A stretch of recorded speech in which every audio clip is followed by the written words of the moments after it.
The following conversation between Mike and Stacy is a continuation of Stacy's investigation of Billy Shears' ancestry, which he believes is derived from the Douglas-Hamilton and Percy bloodlines. To better understand the context of this discussion, watching Stacy's previous presentation from September 2023 would be beneficial. The link to that show is in the description box below. It is also helpful if the listener is familiar with the Memoirs of Billy Shears, since parts of the discussion refer back to the book. The discussion is free-flowing and wide-ranging, more of a conversation than an interview. Stacy shares her thoughts on Billy's education, including the possibility of attending a band camp in Michigan, and the prospect of Billy being subjected to mind control programs as part of a grooming process. The conspiracy surrounding the Beatles is much more involved than the replacement of Paul McCartney in 1966. The Billy Shears story is one of secret societies, bloodlines, the occult, and deep state social engineering. And without further ado, here's the conversation with Stacy. Thank you for listening.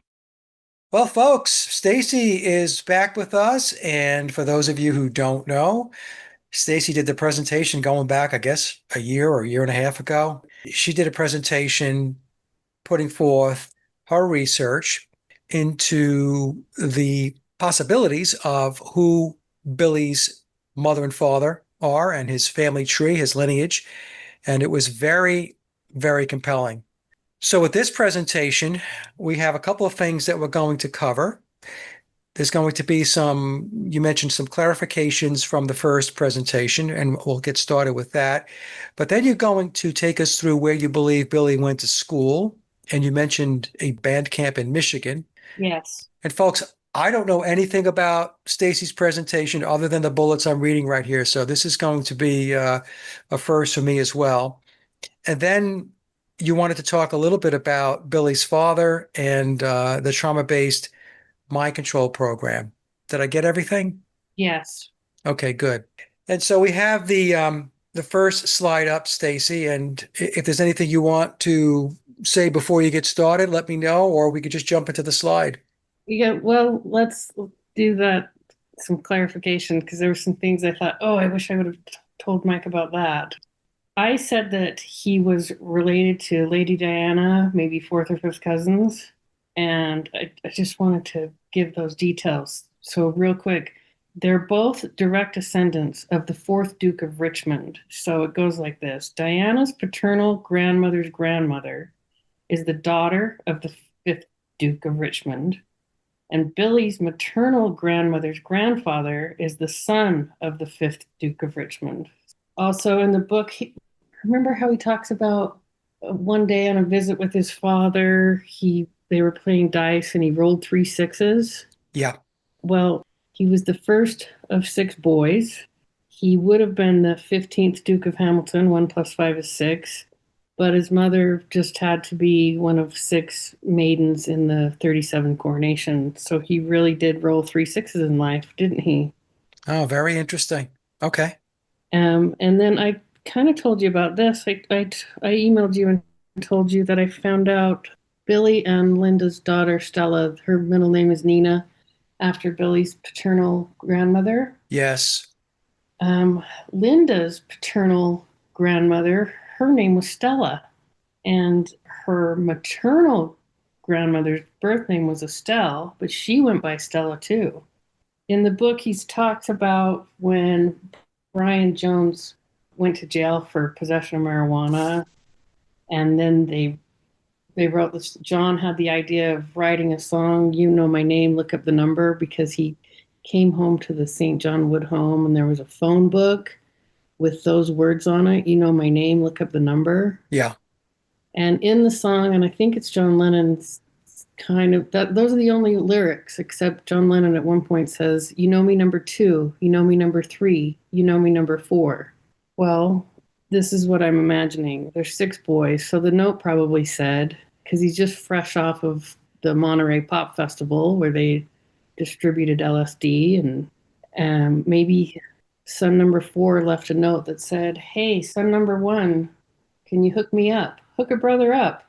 You know my name. Look up the number. Signed, son number 4. So let me make sure I understand when we talk about 2, 3, 4. Who are we referring to?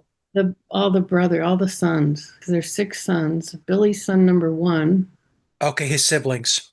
Yes. And the one, Okay. you know me number two, you know me number three, you know me number four.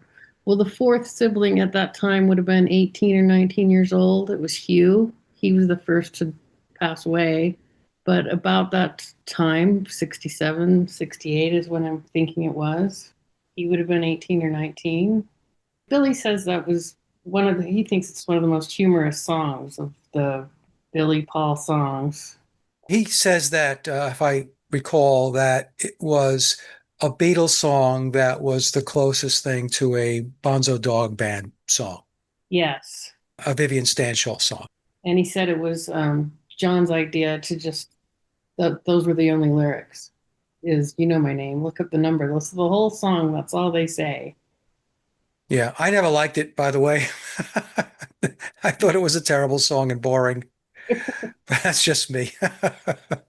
Okay, let's get into this first slide. So, William de Percy, I found out that, he died on the First Crusade, and he died within sight of Jerusalem, supposedly, and they brought his heart back to England for burial. Well, it's buried Whitby Abbey. Whitby Abbey is up on this hill that overlooks the town of Whitby in the North Sea. And sometime after that, I think the 1300s, they also built a church, St. Mary's Church. And then so the townspeople could get up to this church, they built these steps, and it has its own Wikipedia page, the 199 steps. There's landings along the way so that a funeral procession, it says, could stop and rest. So I'm thinking that's the real heart of the country, isn't it? There's the one on the Douglas side, but this is the real heart of the country. So when we talk about William de Percy, if you can just remind the audience, Stacy, who we are referring to relative to Billy.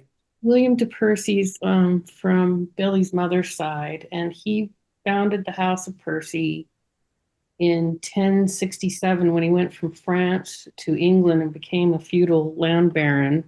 And there's that license plate on the cover of Abbey Road with his initials and death date. And now it makes sense why he would put that license plate and a funeral procession on the cover of an album called Abbey Road. This is the Abbey Road going up to the Abbey where his ancestor's heart is buried. Okay, and what I'll do is I will take the clip from the first interview where you talk about the license plate, and I'll slip it into the end of this presentation so people could take a listen to it without you having to go over it again. Okay. And the name meaning of Wallace is foreigner or stranger. So William de Percy, when he arrived in England, he was William Wallace the foreigner. And then on the cover of Abbey Road, Billy is William Wallace the stranger. Okay, explain that. Well, there's all that the chapter about William Wallace, and he says he's just a direct descendant of William Wallace, right? Right. And we couldn't figure that out because William Wallace had no children, and he's using it as metaphor for his true bloodline, which goes back to the Percys, William de Percy from France. And there's that whisper message, Monsieur, Monsieur, how about another one? And Billy's the other William Wallace. Okay, so when he mentions William Wallace, he's making a connection back to the Percys. Yes. And he says in the book, I'm a direct descendant of William Wallace. You can't get any closer than that. And it's just metaphor for his true ancestor. Okay, and the last name Wallace again means what? Name Wallace means foreigner or stranger.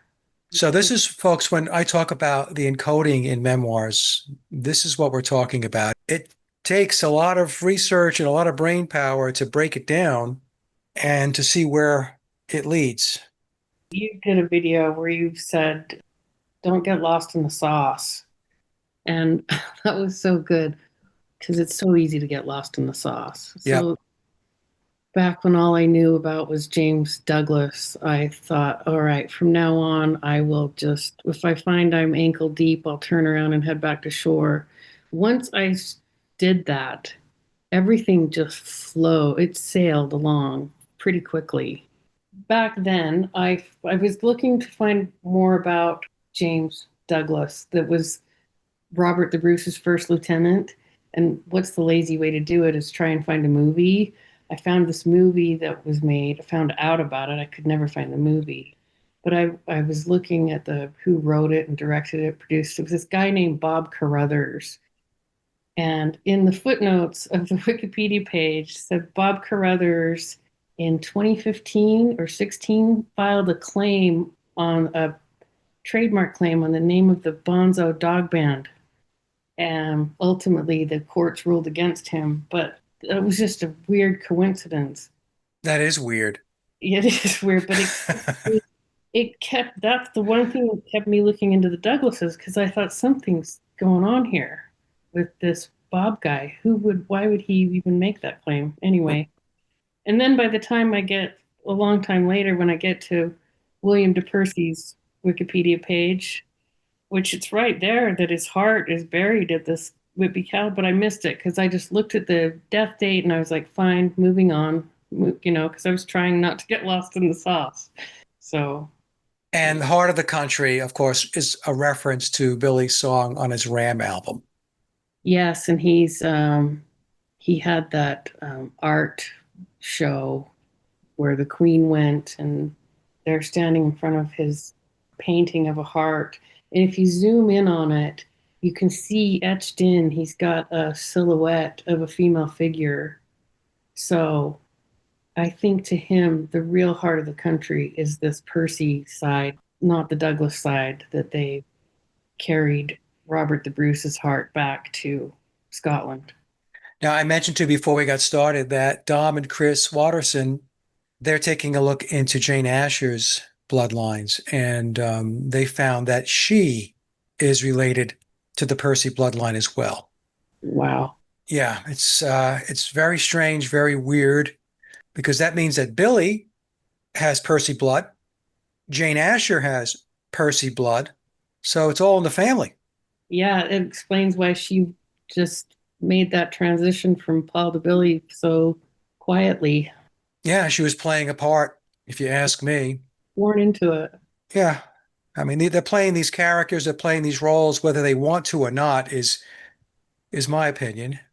Doesn't necessarily mean they want to do something, but I don't think many times they have a choice. I think it's something they have to do in order to play out what it is that they want to play out. It's like they feel it's their duty to the family or something. Yep, obligation to the family. And so Billy and Jane Asher, based upon your research, and Chris and Dom's, are related. Anyway, so the Whitby 199 steps, you believe that's a reference to Abbey Road, going to the Abbey. Going to the Abbey. So what we're saying here is that his mother's side of the family, the Percy bloodline, is very prominent in Billy's storytelling, maybe more prominent or more important than his Douglas-Hamilton, his father's lineage, correct? In its own way, yes, but there's nothing bigger in Scotland than the Douglas-Hamiltons. I mean, sometimes you think it's maybe the Duke of Argyll, but when you look at the history, I think it's the Douglas-Hamiltons. I mean, he is the premier peer of Scotland. I'm speaking from Billy's perspective. It seems like he aligns himself, or he leans more toward his mother's side of the equation. It does seem like he reveres that side even more, doesn't it? That's my perception. I mean, I could be wrong, but it seems like that's what he does. Let's move over to the Americas. In Death Cab for Cutie, he sings about slipping and sliding down Highway 31, right? Right.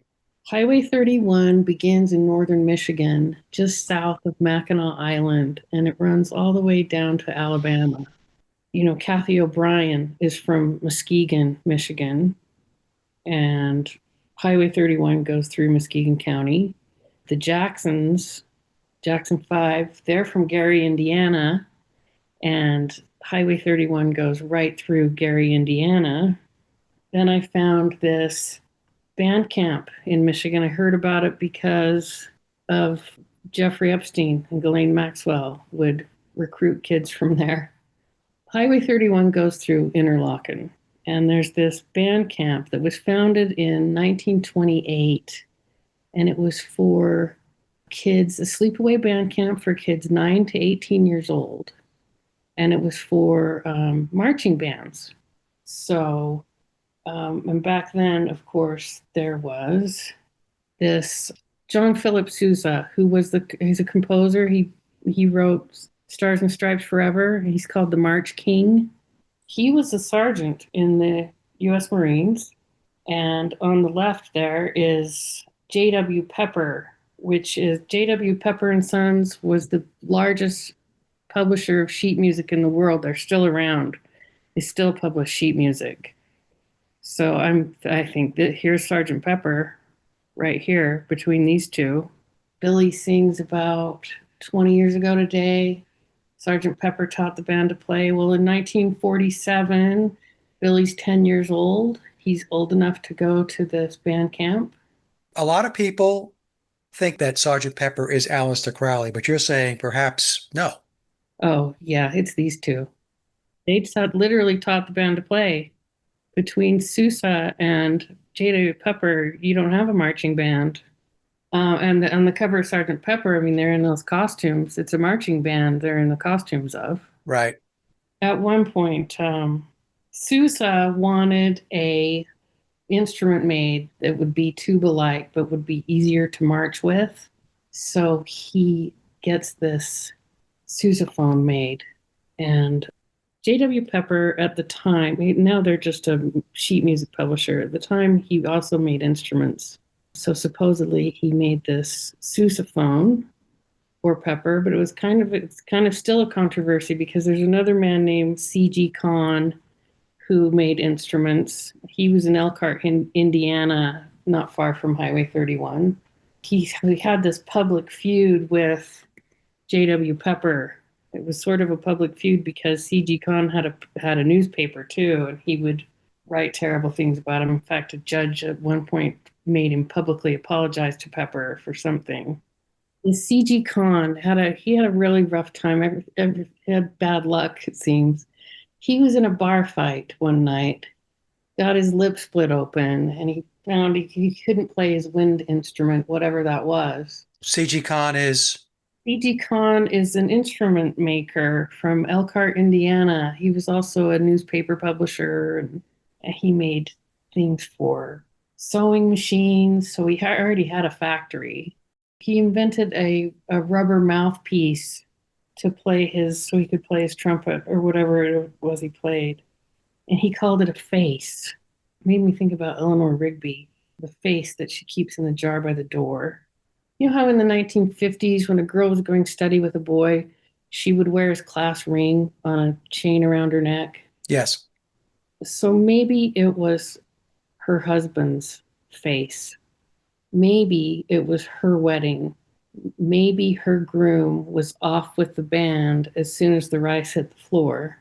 And she kind of had a lonely life because, you know, when you're in the band, it's exclusive. Your family is left behind, all the lonely people. The fans are lonely for the band to come back to town once they leave. The book invites you to look at the headstone. And Eleanor Rigby did have a husband. His name was Thomas Woods.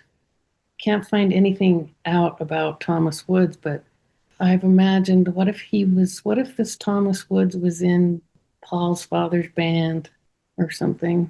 So your point being that Eleanor Rigby's husband was in a band and he wasn't home very often. In the song, I think that's what it's about, is that Eleanor Rigby was a band widow, basically. And the face that she kept in a jar by the door was one of his mouthpieces for his wind instrument. And that's why it starts out with talking about there's been a wedding. She's cleaning up after a wedding. Or maybe it was her wedding, her own wedding. Because I've always wondered, keeping a face in the jar by the door, what did that mean? Yeah, who is it for? Well, who is it for? It's her husband. That's Yeah, a band widow. That's a good way to put it. Eleanor Rigby was a band widow. very interesting. Okay, so this Interlaken that starts in 19, founded in 1928. It's still around. It's gone from just a band camp for marching bands. Now it's a full-on art school.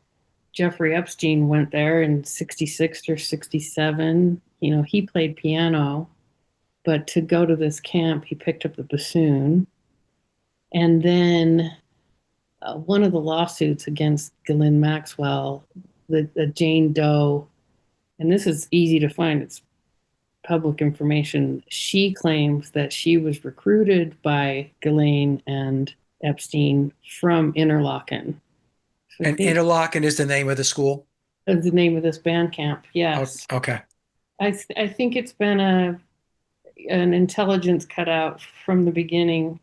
It was started in 1928 as part of this national program. They wanted to bring music into schools. So this program was started in Washington by a couple of bankers. It's been a long time, so I forgot their names, but this band camp got started because of that program. They were putting music in all the schools. And there's something about that Highway 31. I mean, with Kathy O'Brien being from there and the Jacksons. And I've heard Kathy O'Brien talk about Mackinac Island and the Masonic lodges there. And so I think a lot goes on. There's, in fact, just a month ago, they're conducting an investigation into some people that went there in the 60s and 70s are saying they were abused. So Interlaken's conducting their own investigation about it. I'm sure they'll find that nothing was wrong. Yeah, I think that's what it was. I think it was a cutout the whole time. It was to get access to kids.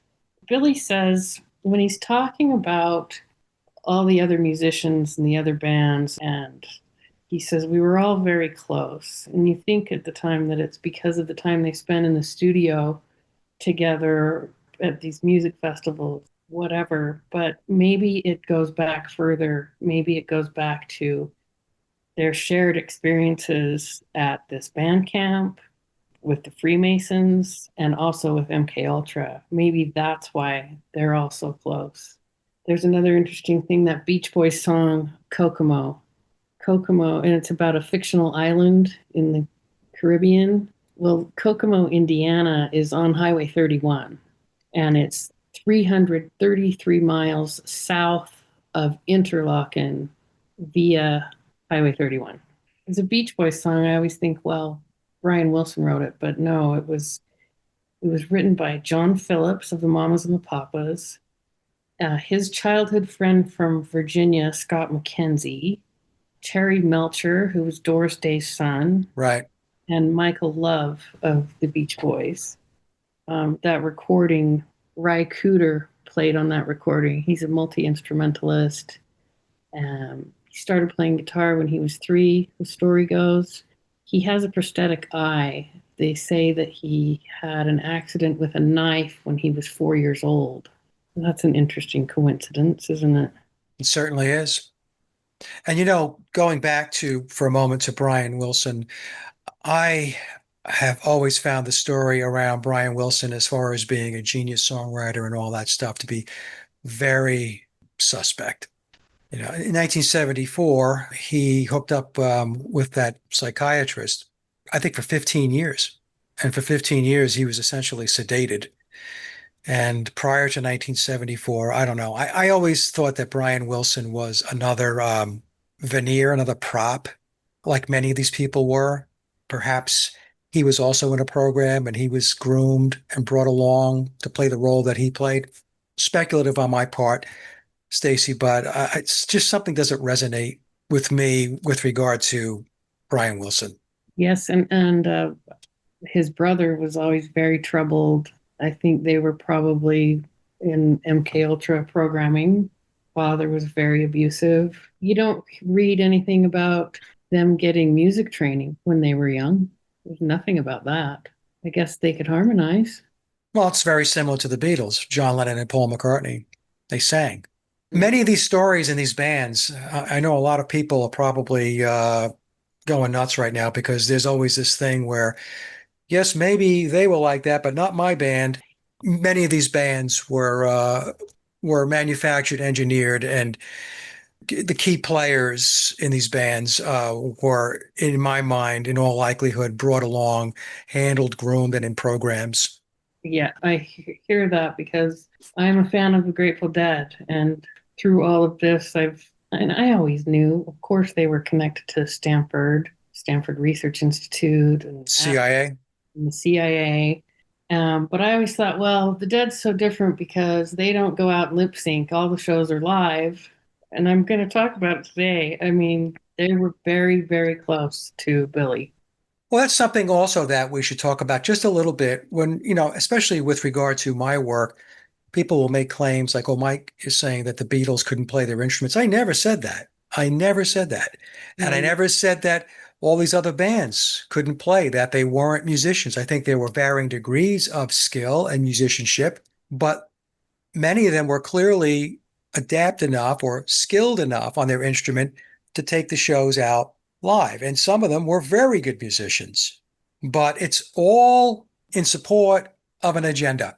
And yeah, that's the point I've been trying to get across. We're talking about the Grateful Dead, the Beach Boys, the Beatles, the Rolling Stones. And we can go on and on and on. Led Zeppelin.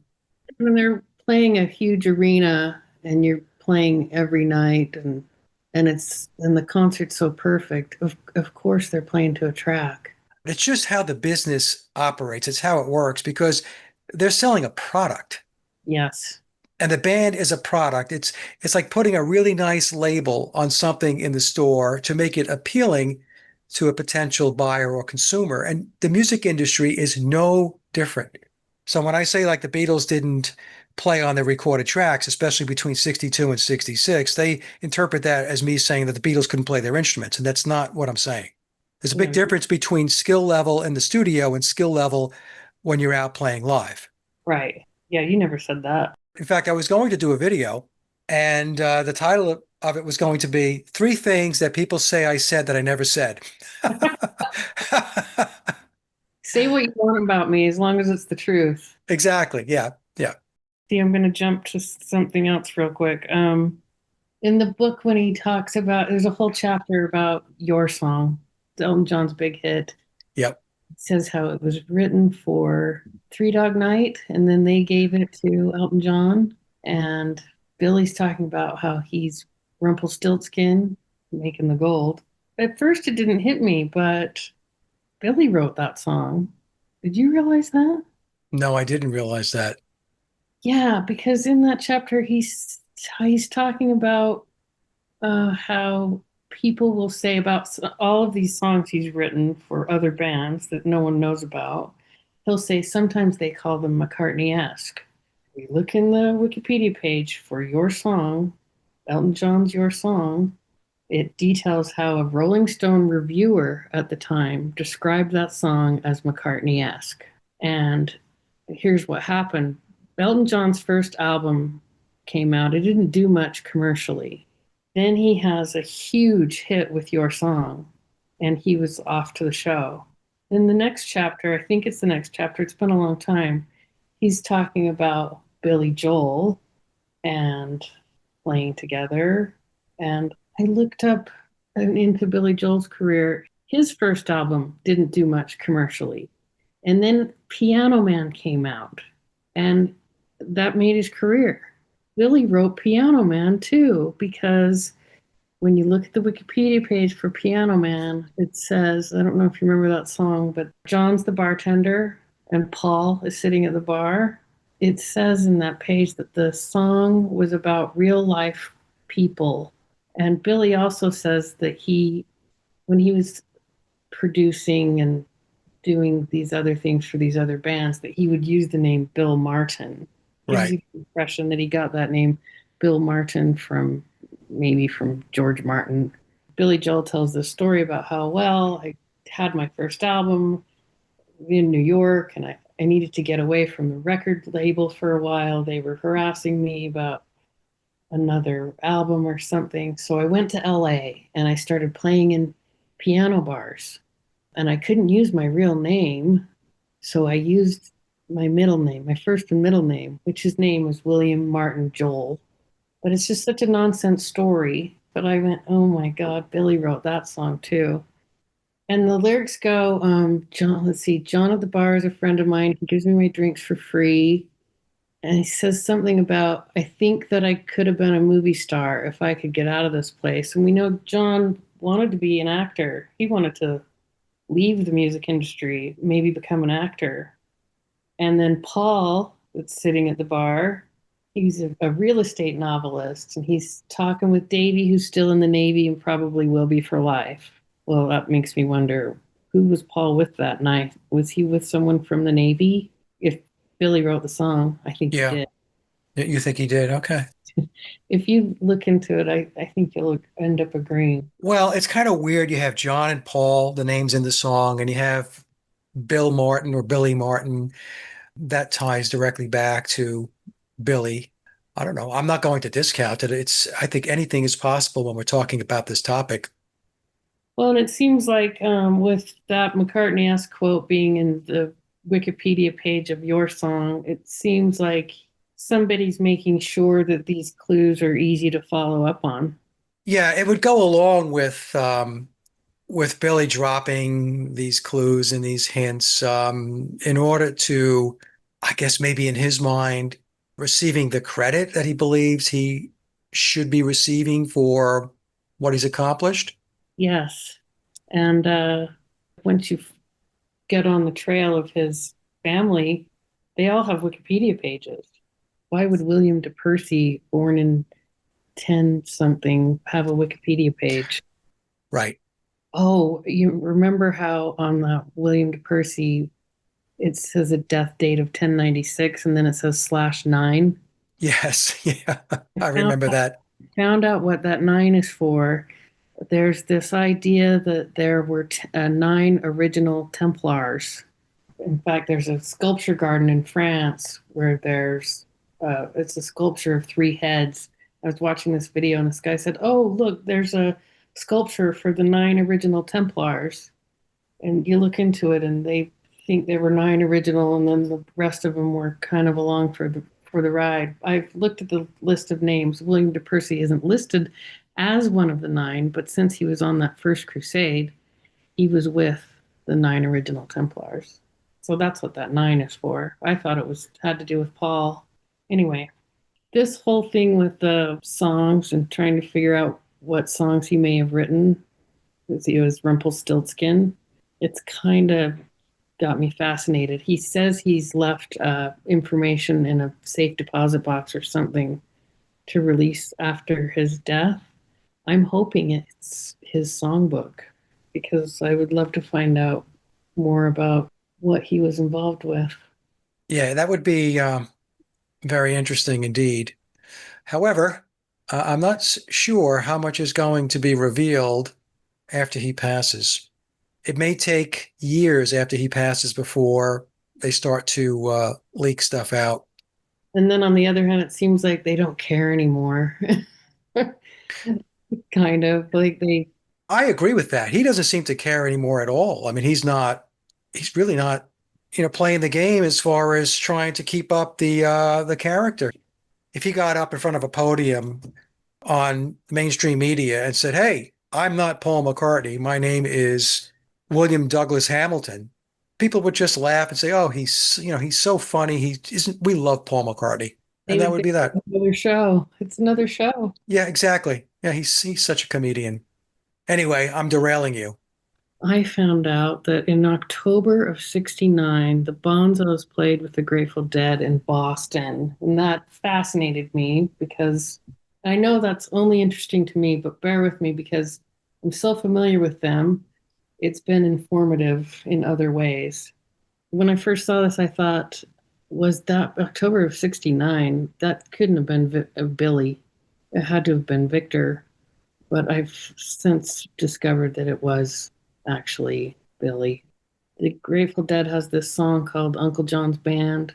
And, the Freemasons, their patron saint is John the Revelator because of Revelations. They think that the Apostle John wrote Revelations, and of course they're trying to recreate it. So I think that song, Uncle John's Band, they're all Uncle John's Band. All these Aquarian Age bands are Uncle John's Band. Let's go north to Canada. Okay, so if you go north on Highway 31 and over Mackinac Island, there's Sault Ste. Marie, Michigan, and then over the water is Sault Ste. Marie, Ontario. Sault means waterfall or rapid, which makes you think of the song Waterfalls. Don't go jumping waterfalls. French word saut means leap. Of course, in that video, there's a polar bear. Everything in that video is significant of something. I think he spent time in Canada. His uncle George was the Baron of Selkirk, and there is a Selkirk, Manitoba. There's also a Brandon, Manitoba, and of course the title is the Duke of Hamilton and Brandon, and Selkirk is one of their titles too. So Sault Ste. Marie, I looked up the definition, and here it is. He got that song from those towns, I think. Sault Ste. Marie, because that's what it means. In French, a leap, it's a waterfall or rapid, and he says in the song, don't go jumping waterfalls. I'm imagining him going to boarding school in Canada and then in the summers having to go to this band camp, and it was a dangerous place to be because who knows what they were doing in that song. Death Cab for Cutie. Death Cab for Cutie, slipping and sliding down Highway 31. Well, what went on Highway 31 with the Jacksons, Kathy O'Brien, John Phillips, and all those guys? Something about that area. Okay, so we're going north. We're in Canada now. In the book, it mentions, he's talking about Fern Hill, the poem by Dylan Thomas, with regards to Penny Lane. He said he was kind of trying to make Penny Lane seem like this lovely, sweet place. And so he referred to the poem Fern Hill. It's mentioned 3 times. Fern Hill is on page 253, 289, and 290. And then when the edition came out with all the whisper messages, on page 253 alone, Fern Hill is mentioned 3 times. So that's significant of something, right? I found there's these Fern Hill schools. There's several in the UK. There's 2 in Ontario, and they're like they're boarding schools for elementary school kids, ages like 5 to 13 or something. These Fern Hill schools are in an association of schools called Round Square. It's an association of which is Masonic, right? Round Square. There's 260 schools in 50 countries in this association, and they're on every continent. They're all over the place. So I wondered if he went to school there, but we're going to have to put a big red asterisk under that because I found out just yesterday that the timeline doesn't work out. These places were founded later, but it was worth mentioning because Fern Hill's mentioned so many times.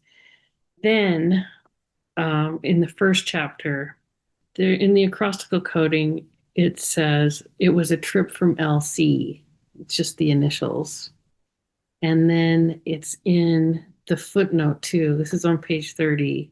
It says LC, but the book is talking about Lewis Carroll at the same time. And you're thinking, well, maybe those initials are for Lewis Carroll, a trip from LC. Well, Lewis Carroll would take Alice Little and her sisters on boat trips and tell them stories. So I thought that's maybe what it was. But it's mentioned a 3rd time in a little acrostical booklet.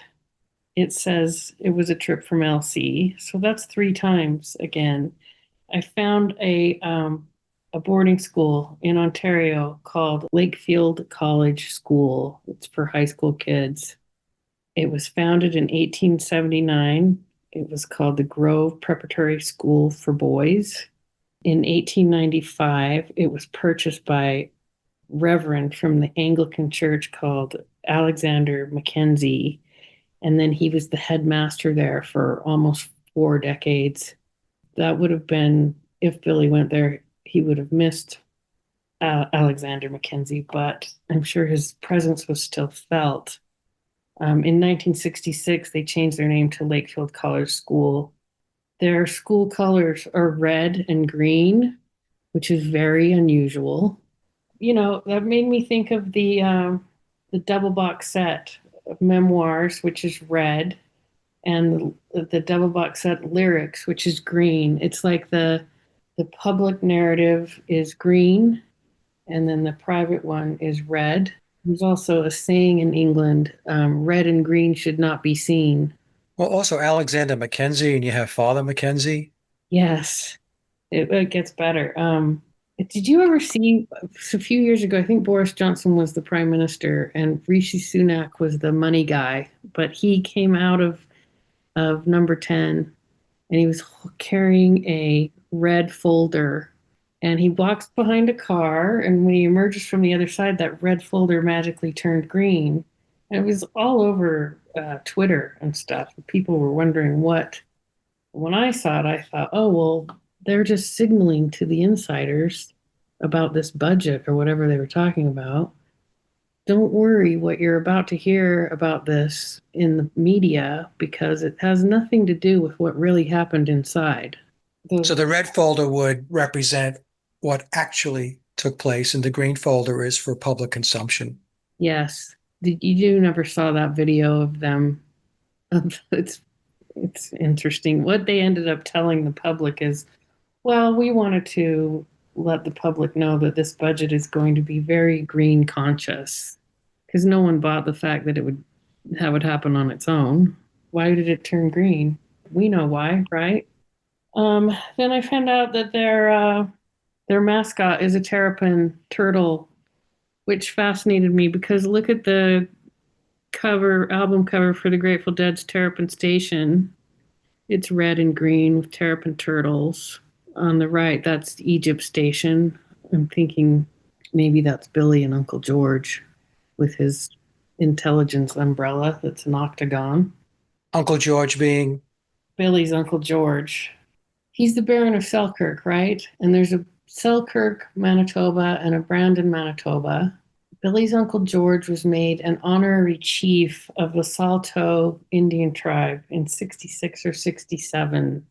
I'm imagining because he was the Baron of Selkirk. So I think the links with Canada are all over the place. And I wonder if Billy didn't end up going to Canada with his Uncle George. Maybe that's what this image is about. I'm a little lost with Uncle George. Mike, you dummy. Oh, I told you I was going to skip around today. That's okay. It's all these rabbit holes. It's so random. Okay, so Uncle George that we think called George Martin and said, hey, my nephew's going to play this role. Oh, that Uncle George. Okay. He was the Baron of Selkirk, even though his brother was the Duke, but he was the Baron of Selkirk. And I don't know how it really works with Canada being in the Commonwealth, but there is a Brandon, Manitoba, which they hold the title to the Duke of Brandon, and Selkirk, Manitoba. And I imagine these towns were named back when it was officially part of the UK and more than the Commonwealth. But there's this tribe, the Saulteaux tribe, made Uncle George an honorary chief in 66 or 67. Why would a Indigenous tribe in Canada do that except they were honoring him somehow? Now, his Uncle George, is he linked into the Douglas-Hamilton side of the equation or the Percys? Douglas-Hamilton. Douglas-Hamilton. Okay. Now, for the folks that don't know, in Memoirs, it tells us that when Paul was replaced, that George Martin had received a call and was told that this is the person that's going to play the role, and that person was Billy. So when we're talking about Uncle George, that's the Uncle George that made the phone call to tell George Martin Billy was the new Paul McCartney. Yeah, and Billy says something. Once he was 3 years old, he was officially in this program. And when he says about that day he was playing rolling dice with his father, he said, on a visit with my father. It sounds like he didn't live with his father, doesn't it? Sounds like he didn't live with the family. I read somewhere, it was maybe Henry Mackau. I just found it by accident, and he was talking about Douglas Hamilton and said that during World War II, he was with the fifth column. That would mean that he was sympathetic to the quote enemy. Enemy being the Germans? Yeah, it would be the Germans. Well, there was that incident with Rudolf Hess, wasn't there? Yes, and Hess had reached out. Well, the story goes that he reached out to Douglas Hamilton. They had known each other, I guess, from a visit that Douglas Hamilton made in Germany before the war broke out. And so he and Hess knew each other. So that would say that his father was sympathetic to the Germans. Yes, and that was a big controversy at the time. And Billy's brother, James, son number three, wrote a couple of books about his father, and they're both about that incident with Hess. And I read also that Crowley was involved in that, in typical Crowley storytelling, that he had performed a ritual to make that incident happen where Hess flew over to England. Um, That's the story. well, and When we I, do wonder about the royal family's involvement with Hitler and how he was funded, and there's no clear story yet. I just thought that was interesting when I read that his father was with the fifth column. And again, I don't want anybody taking this to the bank. I came across this and I was looking for more information, and it just stopped right there. There's a lot said about maybe the royal family's involvement, and it's just you can't get a clear story on it. So it's almost like, all right, you guys figure it out and then let me know. Anyway, so this is Terrapin Station on the left, and it's Billy's Egypt Station on the right. And I just, for interest, I looked up the definition of station.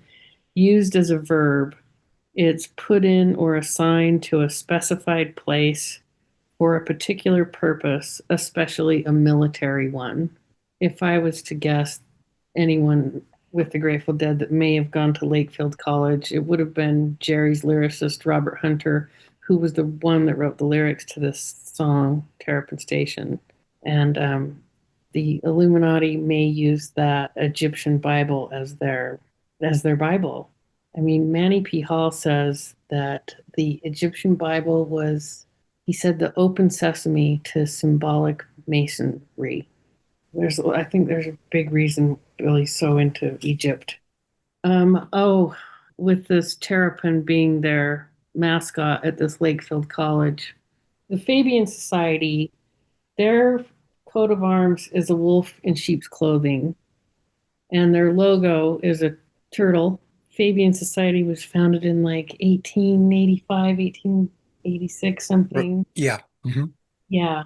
They named themselves after the Roman general Fabius Maximus, and the Fabian strategy is it's a military tactic characterized by avoiding open, decisive battles and instead focusing on wearing down an enemy through a war of attrition, the march to the New World Order. So maybe this Lakefield College is Masonic. It's also Fabian, goes way back. Okay, I was looking at that picture of Paul's dad's band. Must have been the 1920s. And there's that photograph of Paul's dad with a bunch of people in it. And someone commented underneath, this is giving me vibes of The Shining. You know, that last scene in The Shining when Kubrick zooms in on the picture on the wall, and it zooms in and it's Jack Nicholson's face. Yeah. And I remembered it said 1921, but what I didn't remember is that it was Independence Day. And I thought, okay, this is Kubrick letting us know they want their colonies back. And maybe, you know how in the book, everything that's in the book is there for a reason.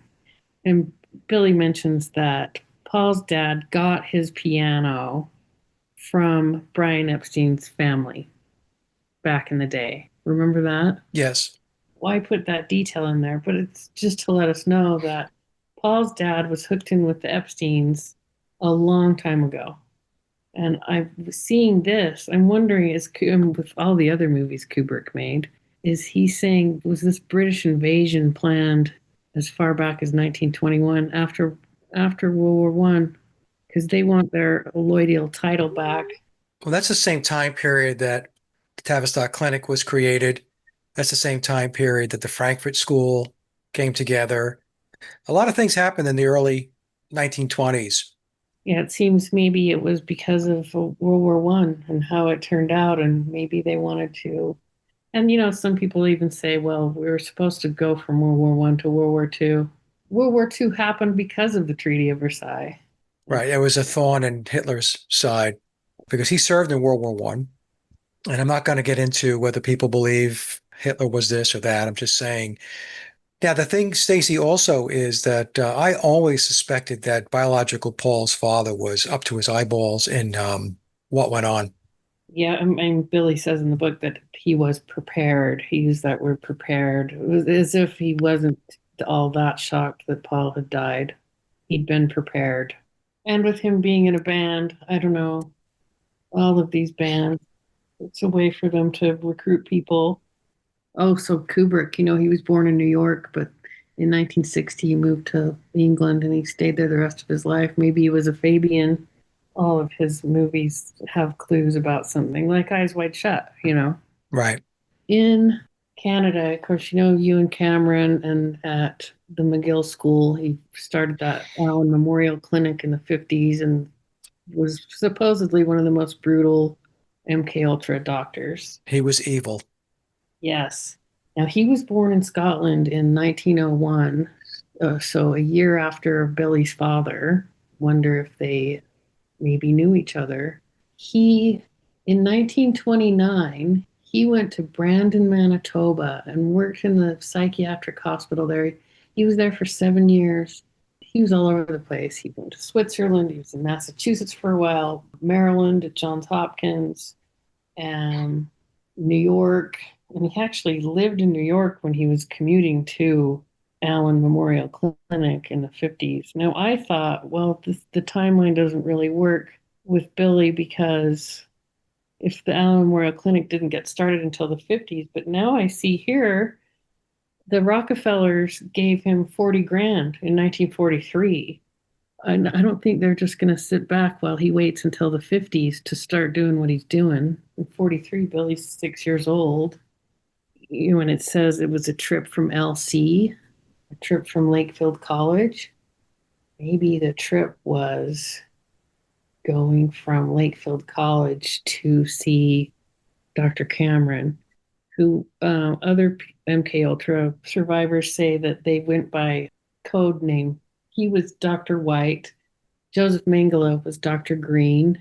They would, I don't know if you've ever read Fritz Springmeier's How to Make an Illuminati, an undetectable Illuminati slave, but that goes into detail about how they would visit each other's facility. So this Dr. Cameron would go to California and other places where they were, like Stanford, Presidio in San Francisco.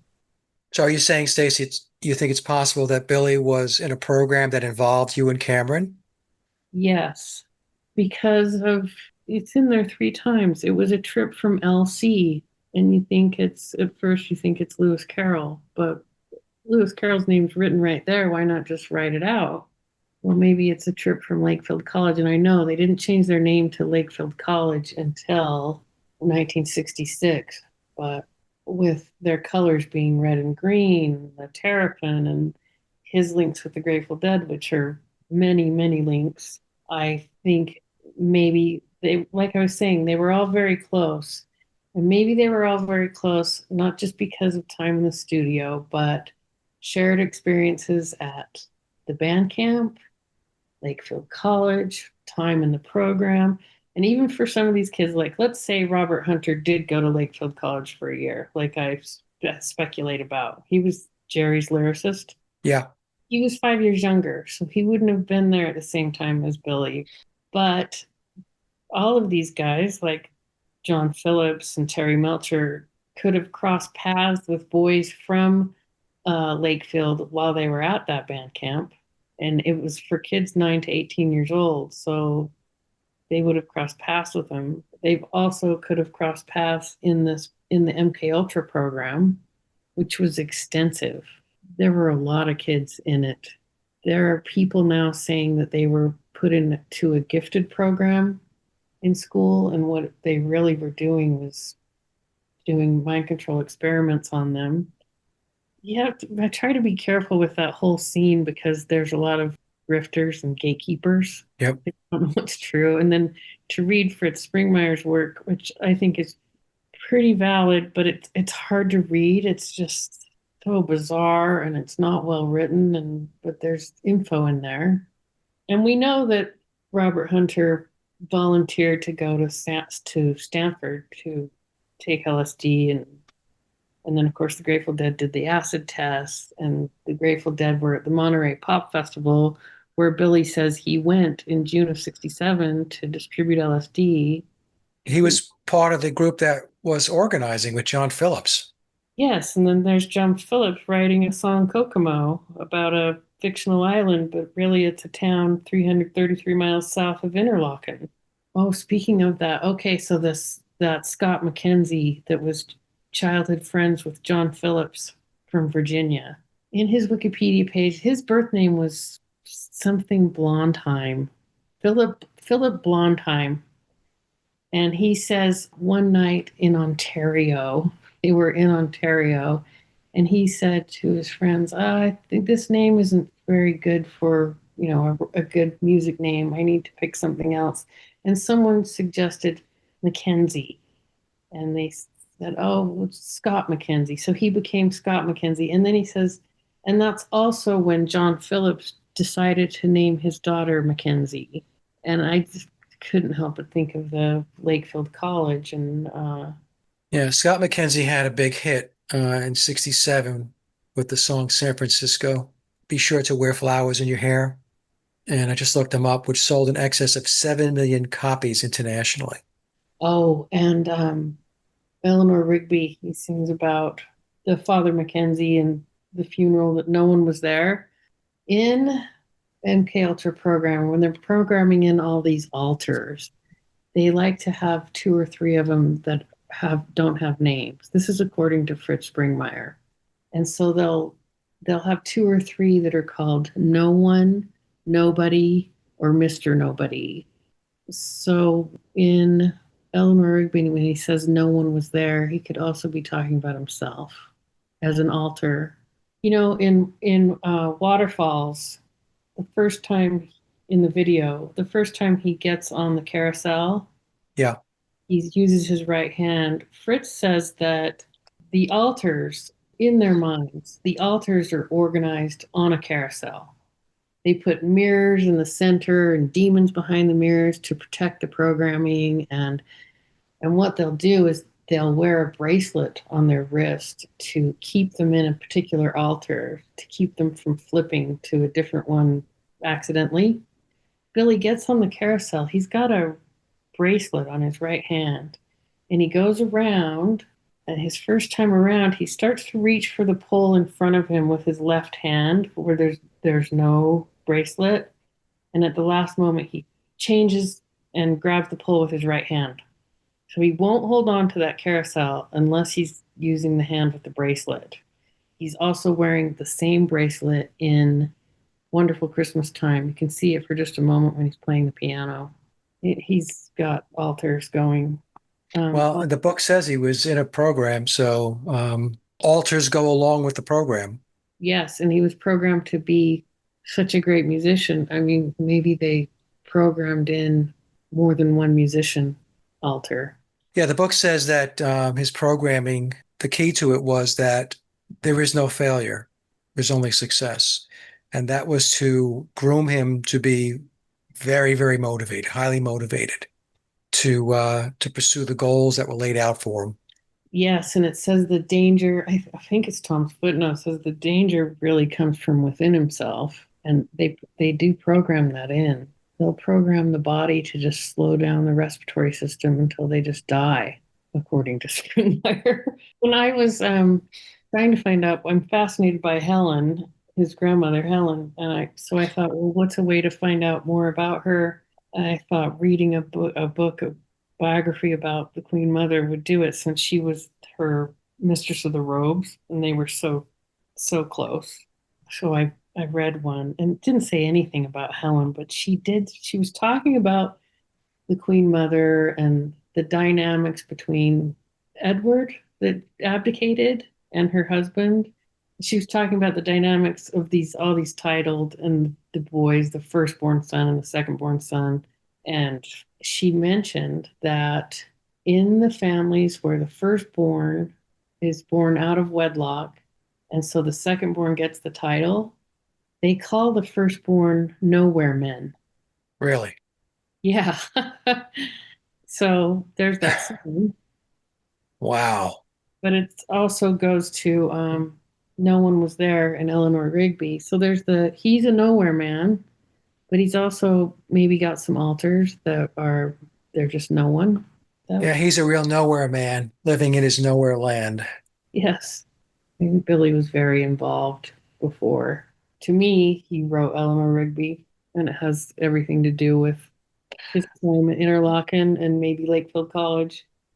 Well, he wrote In My Life. We know that because he admitted it going back a number of years ago.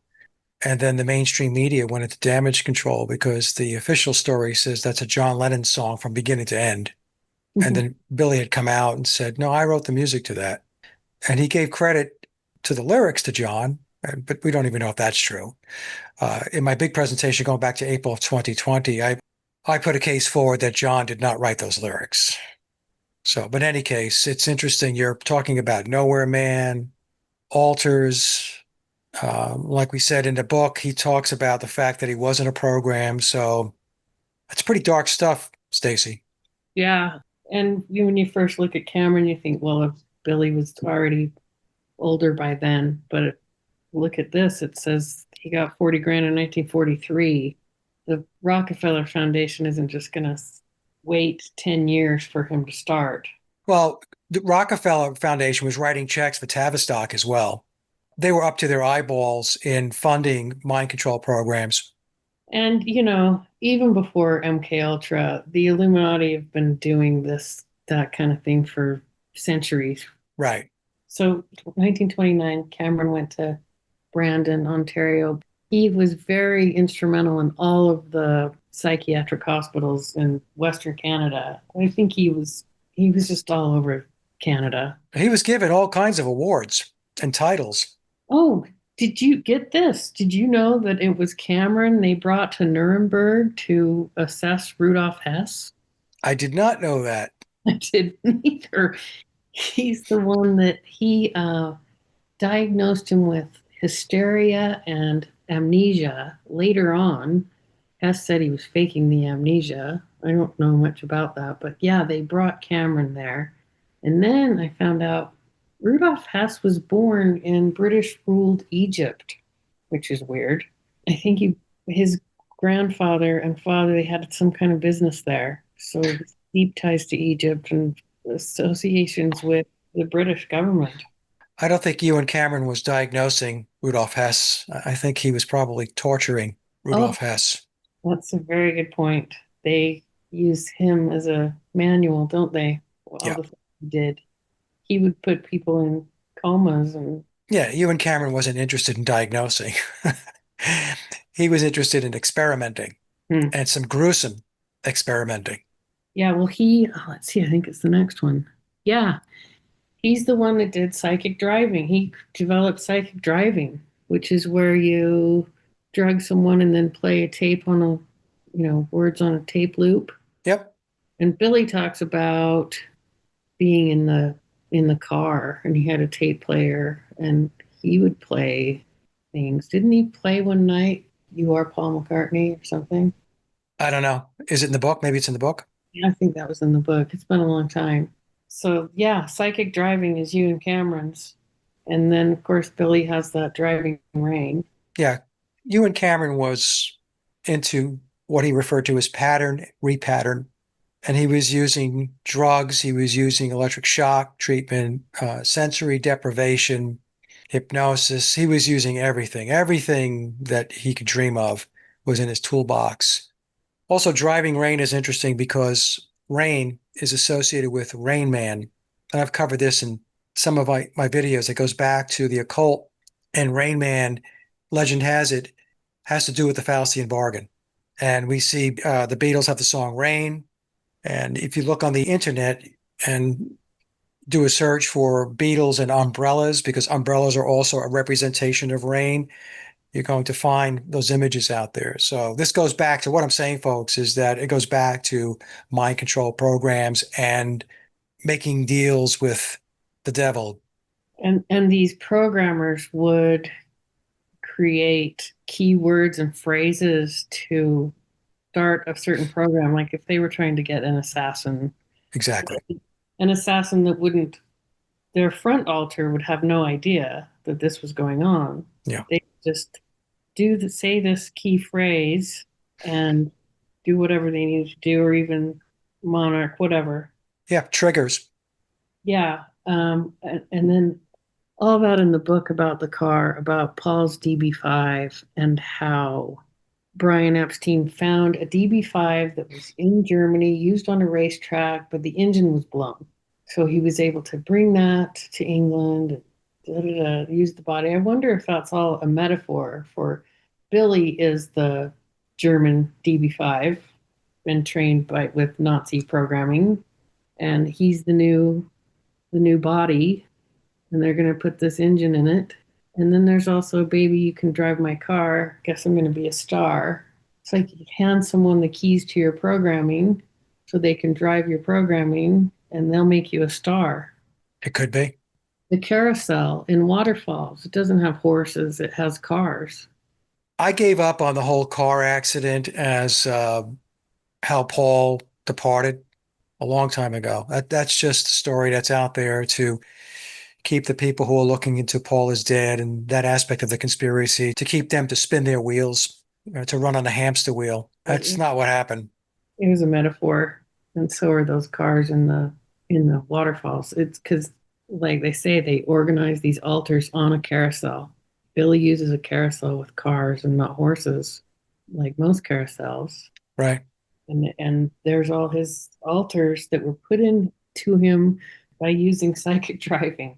Even the whole premise in the book about him believing that he's the reincarnation of Horus is weird. I'm thinking, well, who would believe that? Well, somebody who would believe that would be somebody that is programmed to believe that.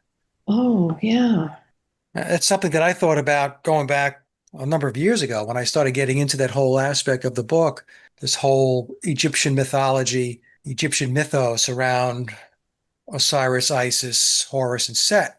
I mean, who walks around thinking that they are the reincarnation of Horus or Krishna? One of his altars, certainly. One of his altars, yeah. Yes. He says that between JFK's assassination and Diana's accident, car crash, there were 33 years, 9 months, and 9 days. I added 33 years, 9 months, and 9 days to that, and it's June 9th, 2031. So we'll have to pay attention and see what they pull then. How old will he be then? He'll be 94. So won't that be interesting? If somebody said to me, when do you think he's going to pass? I've always said, I think 90, which means I think he's 87 now. Yes. Yeah. So 3 more years and I can stop talking about him. You know what else I could see him doing? I could see him, if he is around when he's 94, I could see him faking his death on June 9th, 2031, just so he can complete the circle. I mean, why not? You can do whatever else. You have carte blanche, right? Right. One Man's Week. I think that's Billy in One Man's Week. I think I emailed you about that. Yeah. It's his hand that tells me that, the way the pinky is, the space between there. And then there's that part in it where he's reading a letter he got from someone. It's Viv going, oh, she wanted an autographed photo. And he's got the letter on the wall. And then there's this photo. That's Cameron's MK Ultra, where they do sensory deprivation. And then in the next scene, he goes, oh, there's a mutilated boy and my father dressed in drag. And it's like, oh, yeah, he's got a lot going on in that head of his. Now, it's hard for me to see with the image here, but on the far right, the little boy, is there something up with his eyes? Well, he says it's a mutilated boy, and it's a doll that's been got holes in it, like it's been shot. Yeah, I was looking at his right eye. That was of interest to me because Sally has put a case forward that Billy's blind in his right eye. So I was just wondering if he's trying to show something there as well. But the image is too small for me to take a closer look at it. So I'll do that when you send me the slides. I'll take a look. Yeah, it's in that one man's week. So the Grateful Dead they have like 10,000 hours of live recording. So they have an archivist, right? This new archivist, well, he's kind of new. He's Canadian. He puts out this tweet, and this is loaded. It's March 22nd, 33 years ago today. Grateful Dead played at Cops Coliseum. Cops Coliseum, there used to be a junior ice hockey league team that played there, and they were called the Dukes of Hamilton. It talks about they sang Hey Jude for the first time since '69. They also performed the final Believe It or Not. I just thought that was a loaded tweet. Well, also take a look at the date 322, the skull and bones number. Yes. And we have 2023. 2 divided by 3 is 666. Yeah, and the Beatles channel on Sirius Satellite Radio is 18. The Grateful Dead channel is 23. Okay. On Sergeant Pepper, he's got that patch that says OPP. Right. You think it's Ontario Provincial Police, but maybe it's Ontario Provincial Prince because of Hamilton, Ontario. I actually responded to this tweet. I took an image of Sergeant Pepper and I made the patch the center of it. So it just had Billy and George. But the patch was the very center. This tweet was removed and I was muted. So I can't follow Dave Lemieux anymore. I can't look up his account anymore. So why would he do that? I don't. I think I got too close. Yep, that's exactly what happened. And he is Canadian, so then I thought, well, does he have a link with Lakefield College? Look, if he didn't know what you were talking about, then it would have stayed. Yes. So in my view, when you put that up, he knew exactly where you were going with that, and he took it down. Well, and look where he's going. He's talking about 33 years ago today, Grateful Dead played at Cops Coliseum in Hamilton, Ontario, where they performed Hey Jude for the first time since March 1st, 1969, sung by Brent Midland. The previous 2 versions of Hey Jude were sung by Pigpen. They also performed the final Believe It or Not. And Billy and Linda knew Pigpen. He was the one that died in 73. Billy made a photo film, a 9-minute photo film using Linda's photographs of the Grateful Dead. I couldn't find it for the longest time.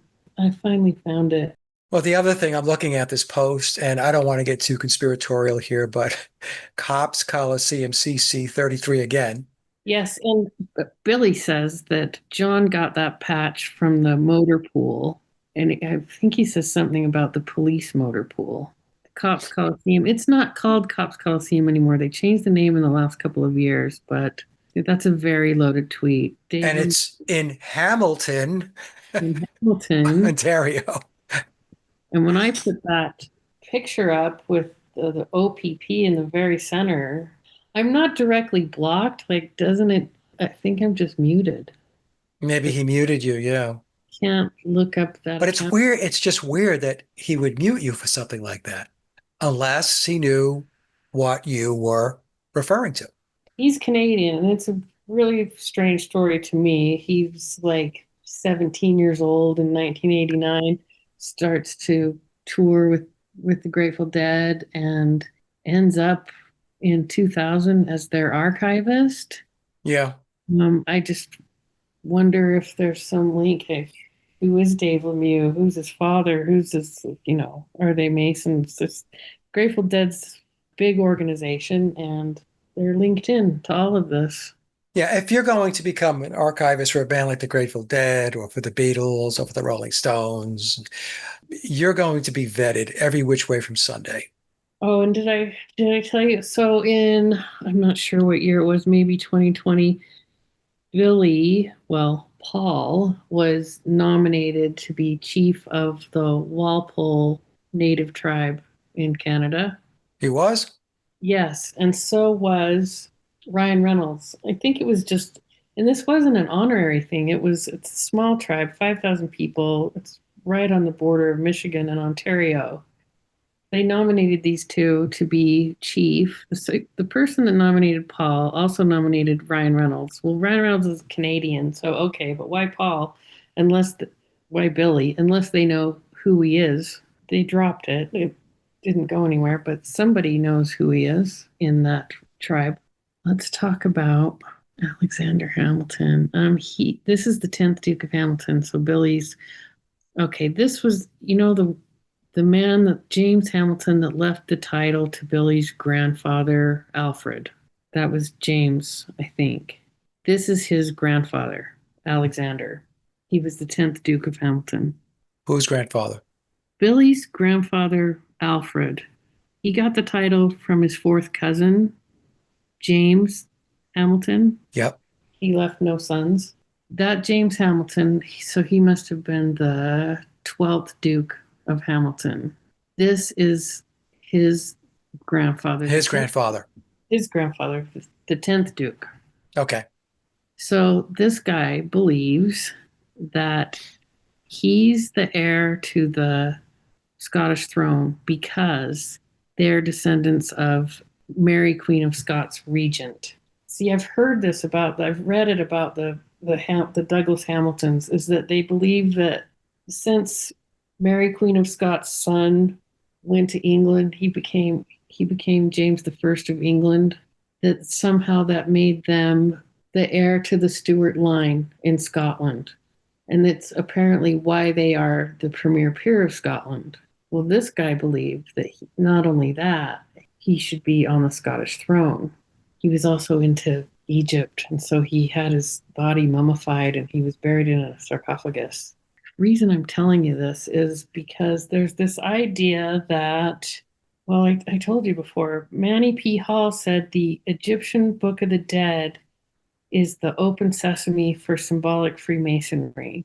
And supposedly it influences Druidic rituals and also Illuminati rituals. I've just read this in blogs and stuff. They take the Egyptian Book of the Dead and fashion rituals out of it and for programming.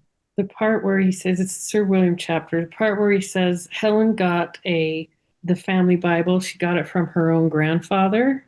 And then he says that she got a manual from Arlene Crawford, which was her mother.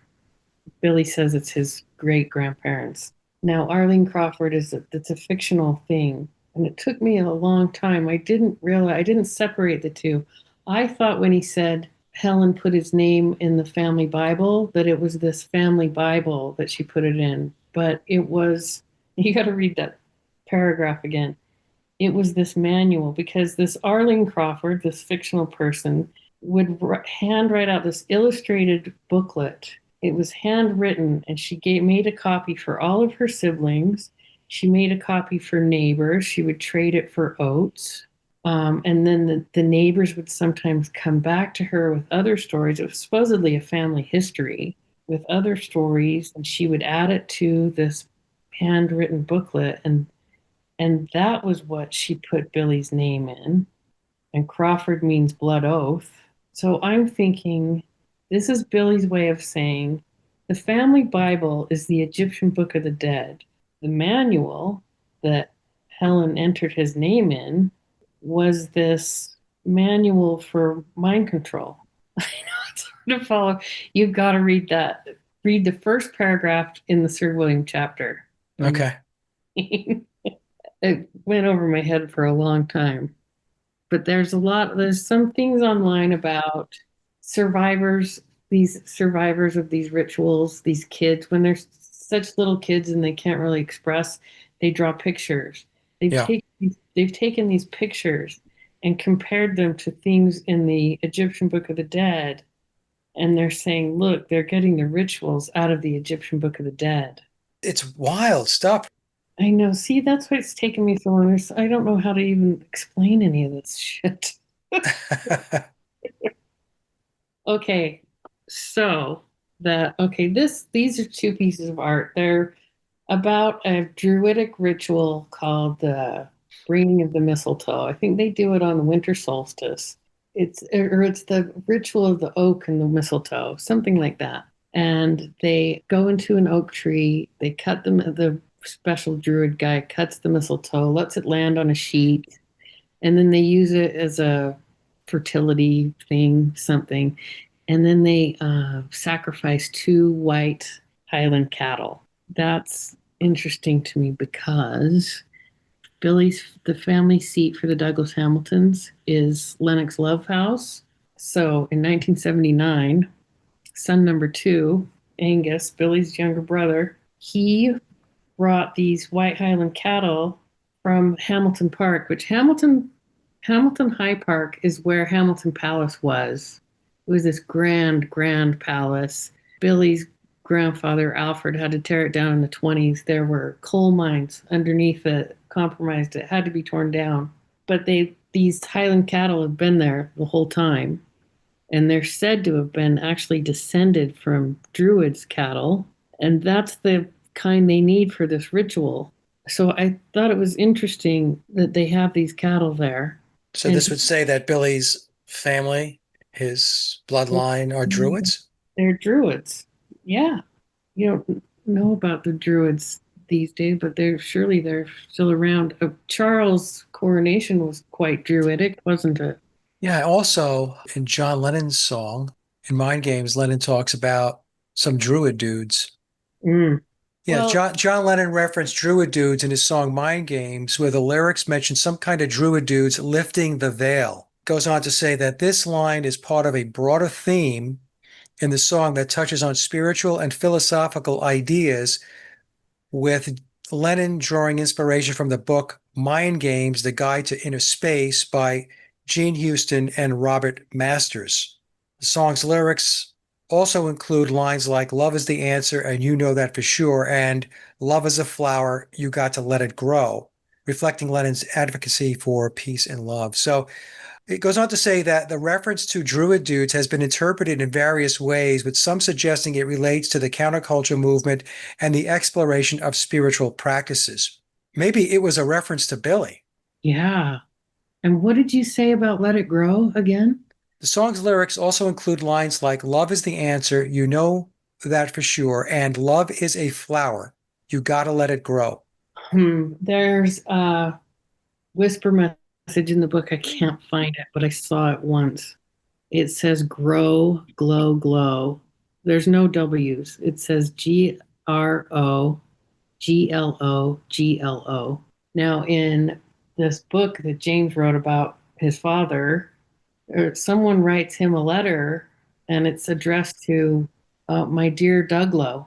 His name was Douglas Hamilton. Sounds like his nickname was Douglo. So I wondered if that grow, glow, glow with no W's, no Billy, no William, is in reference to his father. Could be. Yeah, I don't know what they do with that white sheet that they let the mistletoe fall on, lifting the veil so that you could see what was really going on. So either John Lennon was into the Druids, or John Lennon was perhaps making a reference to Billy. Yes, he was definitely aware of them, wasn't he? Even when they made Prince Charles a Prince of Wales. It could also be a reference to not only Billy, but the Beatles as a whole. Druid dudes. In other words, and I'm not saying the Beatles were Druids. Maybe Billy's connected to the Druids, but my point being is that there was a Druid influence tucked into the Beatles. Yeah, I think it's a special club. I don't think they would let them into the Druids, but Billy's in it. Again, folks, we're speculating, Yeah, but this is what makes it interesting. and I wonder if he says his father's the magician, and he so wants people to figure it out, right? Well, he says he's the son of the magician, and it can go back. And another researcher, Wendy, brought this to my attention going back a while ago. I would say maybe 2 years ago, 2 or 3 years ago. Isis was known as a great magician. So in the book, it tells us that he is allegedly the reincarnation of Horus, the savior figure. Well, who was Horus's mother? Isis. She was a great magician. Well, then he would be the son of the magician. Ah, That's just another way to look at yeah. it. I have no idea if that's what it really means, but it was a good point that Wendy brought up going back, I don't know, like I said, 2 or 3 years ago. I remember you telling me about that last time. It's very interesting. Yeah, but it could be something else. And the other thing, Stacy, is, and I know you know this, these clues are layered. They could have multiple meanings. I think Oh, a yeah. big mistake that people make is they think that it can only have one meaning. And I don't know, having done the research for as long as I did, that is incorrect. Is it possible that a particular clue has one meaning? Yes, but generally speaking, I think it has multiple touch points. And that's the same thing for any lyric of a song. It can mean whatever you Right. see at the moment, really. Yeah. Well, so with these Highland cattle being brought up to Lennox Love House, and now finding out that they've the families had control of these white Highland cattle that are from the Druids these years, and with his the 10th Duke of Hamilton believing he was the heir to the Stuart line. I say, that anthropologist Robert Zepper, he has an account on Yes. Twitter. Yeah. One of his videos, he said that the Grandmaster Druid, it doesn't necessarily go from father to son, that it just has to be in a certain bloodline. It has to be in the Habsburg, Sinclair, or Stuart bloodline. And if the Douglas-Hamiltons believe that they are the heirs to the Stuart line, maybe Billy's father was the Grandmaster Druid. And there's that book, what is it, children's book, Grand Dude. Yeah. Where he's playing the bass right-handed on the front cover. Oh, is he? Yeah. Well, okay then. Here's a picture of the coronation in 37. I just wanted you to see this because behind the Queen Mother, there's Helen. She's standing between the Queen Mother and Queen Mary. And then, wow, how powerful, right? And then to the right of the Archbishop is Elizabeth. Okay, so let me get my bearings. The Queen Mother is sitting down. Yes, Okay, and behind her, is Helen, Billy's grandmother. Billy's grandmother. And then behind her, up on the platform, is Queen Mary. To the left. Yes. I mean, how much more Right. connected can you be? Right. Yeah. Okay, this I'm getting from Springmeyer again, so salt to taste. He says formal approval of girls and boys into the Illuminati is done at a presentation by the Queen Mother and the Grand Druid Council at age 3. Creativity, strength, bloodlines, and intelligence are taken into consideration. And remember, he says the woman of renown identified him as a prodigy when he was 3. Right. And he also says some of the most brutal rituals happened when he was 3. It's also interesting that many people will say that the Druids don't exist anymore. Yeah, I'm thinking they do. Yeah, I think so too. And I'm connecting it to this photograph because if this presentation, and I guess it says it's a approval into the Illuminati is done at a presentation by the Queen Mother and the Grand Druid Council. So this is the Queen Mother, and does this make Helen, or maybe even the woman of renown, which I think is Lady Ruth Fermoy, Diana's grandmother, does that mean they're on the Grand Druid Council? And the only other clue about the woman of renown is that she revered Billy's father for the things that he taught. What did he teach?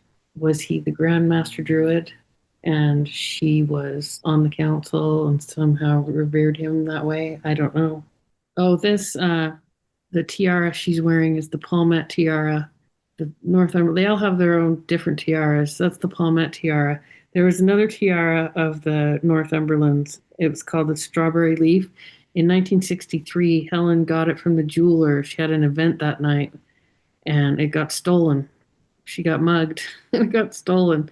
Somebody like broke the window of the car or something, reached in. She had a driver, but he was able to get this tiara. Okay, more about Robert Zepper's videos. He does videos on the Ahnenerbe. The Ahnenerbe was the anthropology arm of the SS in Germany. Now, Rudolf Hess's mentor was Karl Haushofer. These guys were going around the world. They went to Tibet. They got a swastika in Tibet. There's a society of green dragon men in Tibet, and they revere the swastika. Of course, it's an ancient symbol, right? Karl Haushofer went to see Hess after he was diagnosed with amnesia, and this is in James' book. He's saying to him, "Well, you remember Douglas Hamilton? He's the one that sent me his book, the Pilot's Book of Everest. You remember him, don't you?" And Hess said, "Well, it was Haushofer that knew Douglas Hamilton so well. I didn't really know him." And even James is saying that's true. And Karl Haushofer, this Ahnenerbe, watch some videos of Robert Zeppers about the Ahnenerbe. Sounds like they were trying to confirm the fact that the Aryan race was descendants of people of Atlantis, and that when Atlantis sunk, that they believe when Atlantis sunk, that the survivors went around the world and they became the nobility, or they married into the nobility, and they blended in. And so all of these people think that they're descendants of gods. Right. Douglas Hamilton's link with the Germans may be more geared toward this idea of the Ahnenerbe. Maybe that's the reason he really flew over Everest. Maybe it was more than just a challenge. Maybe he was looking for something. And maybe that's why Haushofer and Hess were so interested in him and had him come to that banquet in Germany. Also, there's in the UK you have the Rosicrucians, you have the Knights of the Rosy Cross. In Japan you have the Knights of the Green Dragon. In Tibet you have the Green Dragon Men. Green and red again. There's green and red. I don't know if I mentioned the other day in Waterfalls on the piano, there's a roll of duct tape and an ashtray full of cigarettes. I think you did. Hold on. We talked about waterfalls. Maybe you didn't mention, tell me again. Well, we were talking about, Dr. Cameron, and of course, waterfalls, everything in waterfalls is significant of something.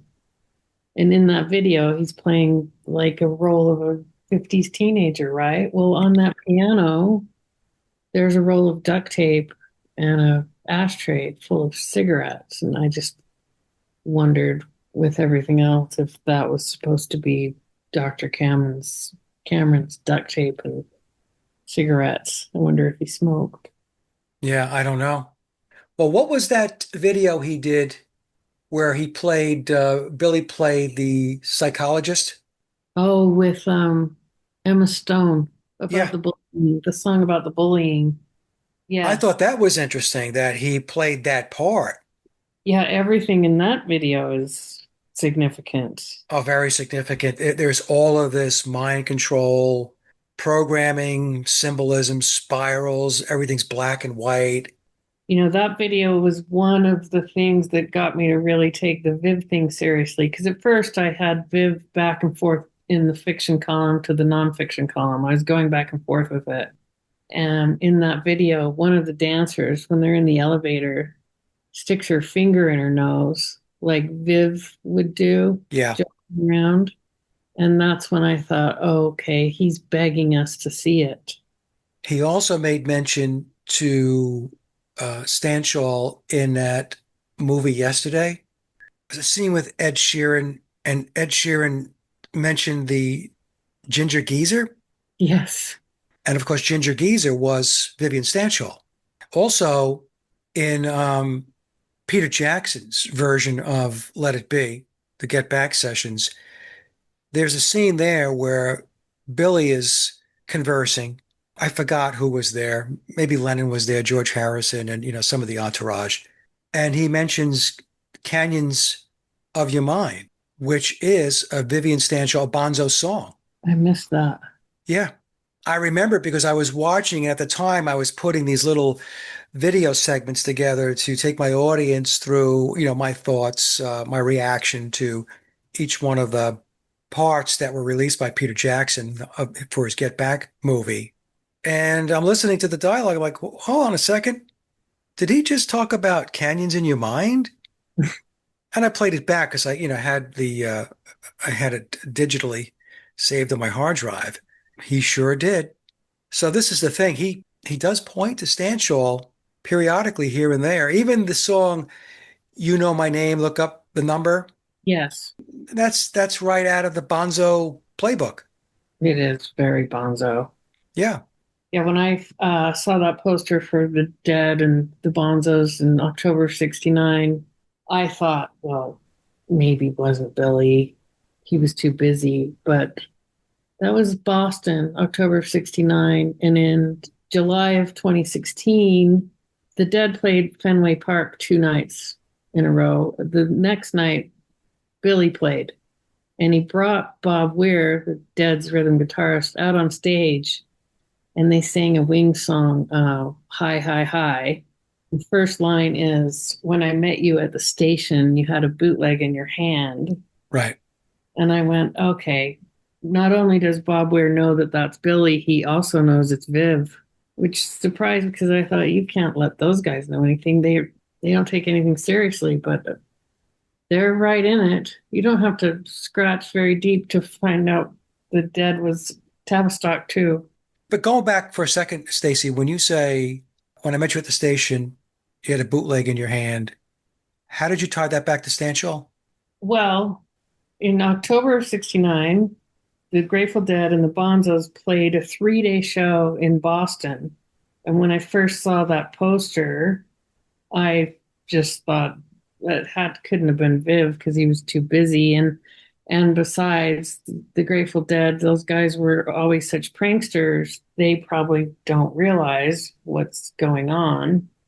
Years later, when I saw that, and it's on YouTube, there's a video of Billy at Fenway Park in Boston, brings Bob Weir out on stage, and they go into that Wings song, Hi, Hi, Hi, which was written in 1973. And it's all about, we'll get high, high, high. Right. You can imagine the Dead and the Bonzos in 1969. I'm sure they were high the whole time. So when the opening line is, when I met you at the station and you had a bootleg in your hand, I mean, the Dead is known for letting their fans record bootleg tapes. Okay. And Station, there's Egypt Station and there's Terrapin Station, which ties back to Lakefield College. Right. He knows exactly who he is. In fact, the Dead just had a 3-month thing at the Sphere in Las Vegas, and there's a photograph on Bob Weir's Twitter X where it's Bob, his wife, and Billy and his wife. So he went to one of the shows. So they're quite close. Yeah, well, that would make sense because both were playing a huge part in all the social engineering that was taking place during the 1960s going into the 70s. And Billy played a big part, along with John Phillips and others, in putting together the Monterey Pop Festival in 1967, where the CIA told local law enforcement to stand down as they were handing out LSD to all of the concert goers. Yes, in my time of going to Dead shows, which I've been to a lot, the rumor was, well, just, the Dead, they bring their own security. So that's why it's so mellow. But, I was 17, 18 when that started. And so what did I know? Now I know that the police force is Masonic anyway. Yes, it's crazy stuff. They'd started recording all their shows in maybe '68. They have all the soundboard. That's why there's an archivist, right? Well, that show, the 3-day show they played with the Bonzos, there's no tape of that, supposedly. They're in there somewhere. Yeah, of course, it's there. Okay, this, I don't know where I got this, but it's about a book by Eustace Mullins.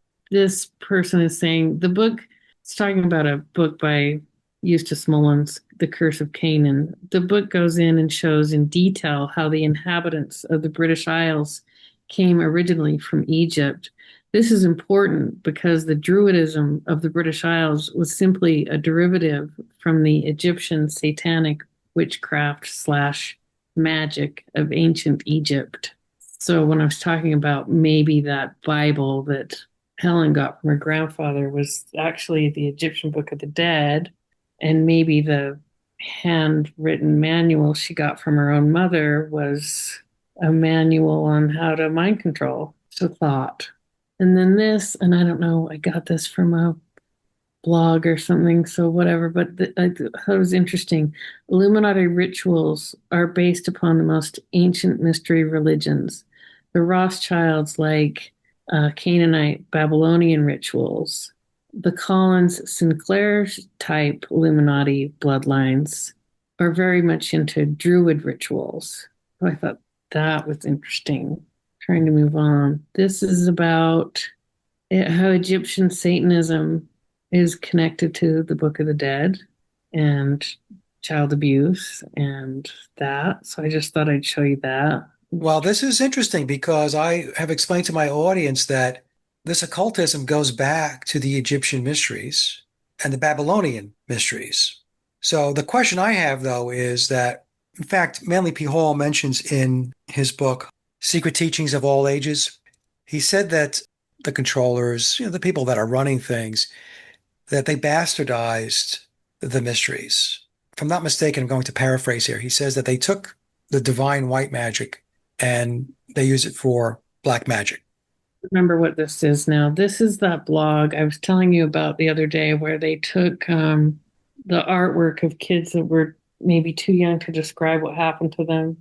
Yeah. And they were comparing it to things they found in the Book of the Dead. And that's what this is where the quote is from Manny P. Hall. The Book of the Dead is the open sesame of symbolic masonry.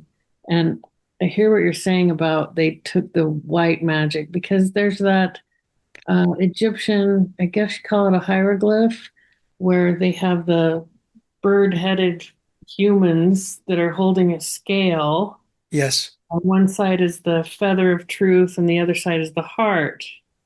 And I think the intention was to say, well, after you're dead, we weigh your heart against the feather of truth to see if you're worthy for divinity. Right. But these people like to invert everything. So they've taken that into maybe some real life stuff with the heart and blood and who knows what they're doing. Yeah, well, something is up. And what I mean by that is Egyptian symbolism is everywhere. It's all around us. Yes. So they're definitely leveraging Egyptian symbolism and the mysteries. And there has to be a reason for that. Well, have you ever heard of Sean Fross, Hross? No. His first name is spelled Sean.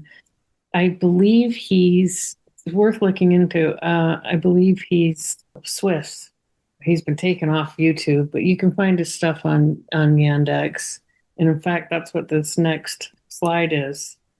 This is from him. You know how everyone's all, okay, at the top of the pyramid is the Vatican bankers, and others will say, well, no, it's the Jesuits that infiltrated the Vatican bankers, or it's the City of London, or it's the Illuminati. Well, Sean Ross's thing is it's the Pharaohs. And they ended up somehow through the Knights Templar founding Switzerland in 1291, because that's when the King of France was going after the Knights Templar. So they go to Switzerland and they found Switzerland in 1291. And ever since, he thinks this is the headquarters for all this Pharaoh stuff and where the obelisks are all coming from. And, the bankers do bank in Switzerland. Yes. Big bankers bank in Switzerland anyway. He's got some interesting stuff. He's saying that quote in the Bible where it talks about Pharaoh disappeared into the sea. He's saying this, it's the Sea of Peoples. Like they went in kind of like they believe about the Atlanteans. They just dispersed and went in and got themselves in all these noble families and he's saying these pharaohs are all in the positions of power, and that's why there's obelisks all over the world. And he points out that if you take a 3D pyramid and you imagine pushing it from the top, pushing it flat, that when it's flat, it looks like a Knights Templar cross. I've heard Sean Ross talk about names that end with Stein or Steen. Yeah. That lets you know they're part of this pharaonic thing because it means stonemason. And I thought, oh, well, that's interesting because Linda's family's real name, and it is mentioned in the book that that's her family's real name. Right. Before Eastman. The book also alludes to, I'm going to say the possibility that she was related to Brian Epstein. Him too. Yeah. There seems to be a lot of different factions that think they're going to run the New World Order. I wonder if when it gets down to it, if they're going to take each other out. That'd be nice.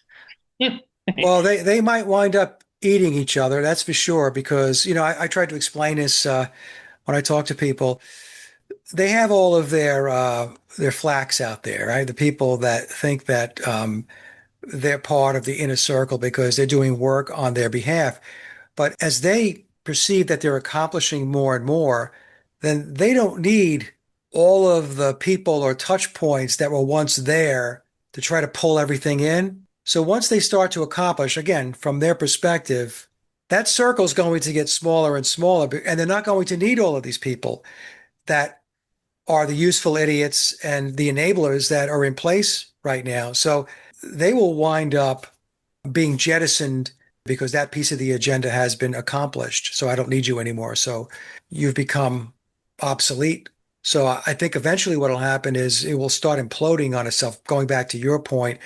And I expect there will be a lot of fighting within the inner circle of the control system because it's going to get to a point where who's really in control.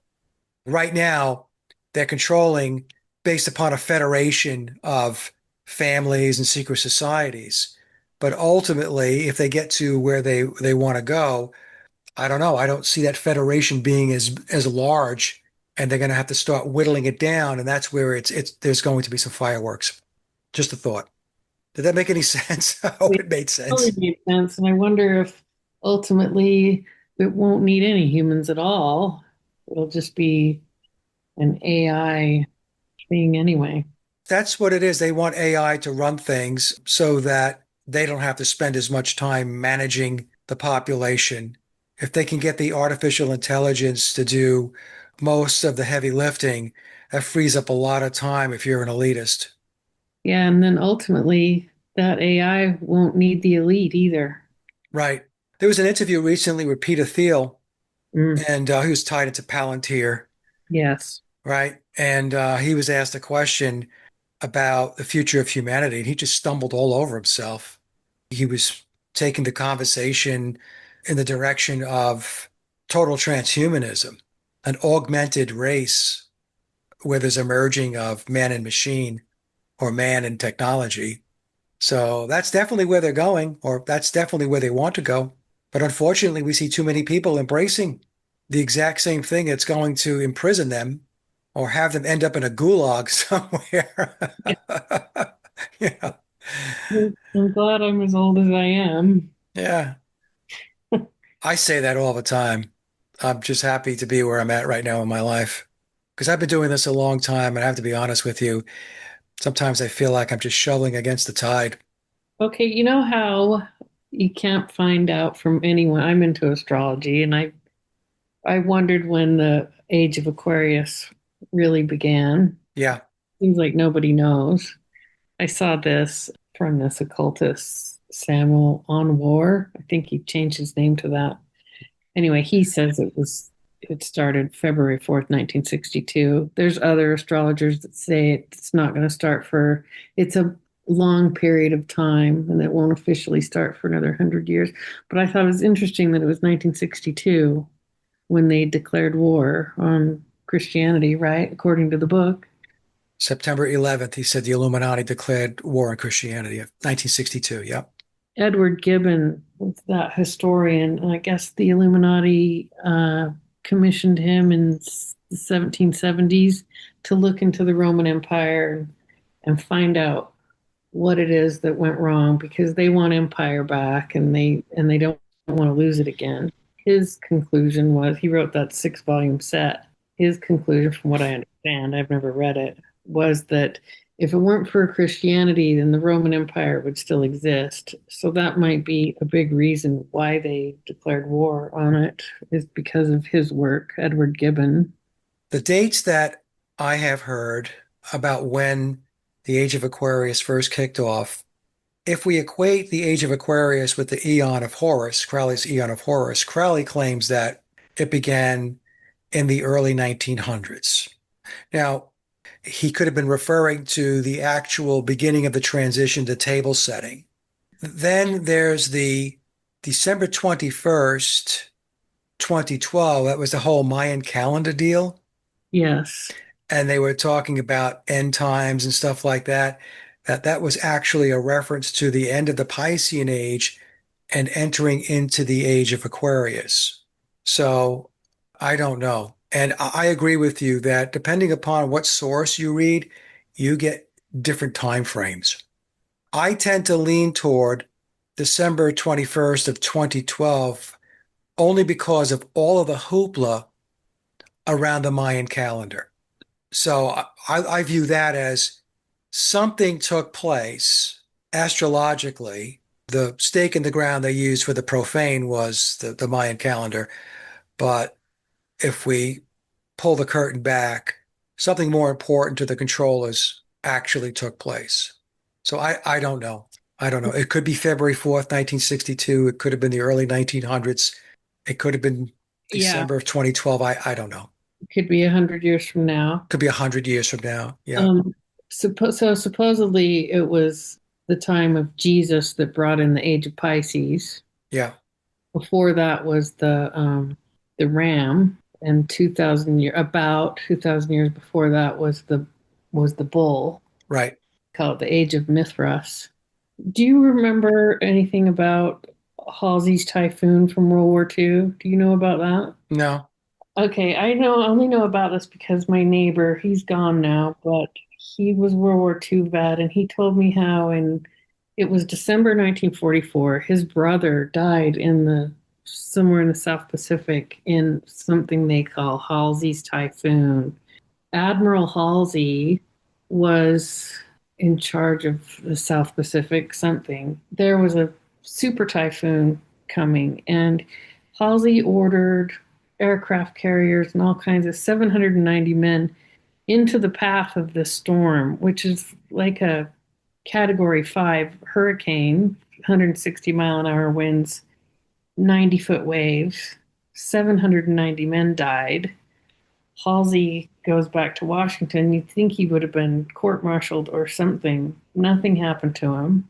But then there's Billy's song, Uncle Albert, Admiral Halsey, where he sings Hands Across the Water, Hands Across the Sky. Yeah. I think, well, is that Masonic hands? Was this a ritual, a sacrifice? That's what I was thinking when you said 790 men lost their lives. I thought to myself it was probably a ritual. Yeah, and I don't know about this, but I would ask him if he was still around, but I could have sworn that my neighbor told me his brother died in a submarine. And I remember thinking, oh, that's awful because I'm claustrophobic. That's just horrific. But when I read anything about it, there's no mention of submarines. So I don't think we know the truth. Also, a submarine could just go deeper. Yeah, right in the center of the storm, he had left these guys sitting ducks. And there's Billy singing about it. I think he knows a lot about military stuff. Norwegian Wood was a British Army operation in World War II. Whatever it was, it failed. But he seems to know about that too, have information about that as well. Okay, so I sent you that video of Yvonne. Yeah, she was singing the song. Yeah, it's interesting. You saw two stand-ins, lookalikes. I only saw the one. But anyway, Yvonne, that's feminine for Ivor. Yvonne means yew tree. and a yew tree. It's the favorite wood to make bows from for shooting arrows. So in that video, see the gun, how it's lined up with the cord, with the microphone cord, and then it blends just like this, right in a row. First, he's behind the cord. Okay, yes. Then in the middle one, if you slow it down, that's what it appears like. And then the last one is there's, and I've never seen an image of Paul with a gun before, but it's like the cord and the gun are just lined up in the same spot. Is he trying to say that Paul took himself out? I wondered. There is the lyric about he blew his mind out in a car. He didn't notice that the lights had changed. I don't know. And then I found out there's this military term called broken arrow, where if you're in a position that can't be defended, you'll call the headquarters and say, "Go ahead and take us out because we're going down anyway. So go ahead and attack our position, even though to get these enemies, even though it's going to take us out because we're in a position that's not defendable." Right, so you sacrifice your own men. Yes.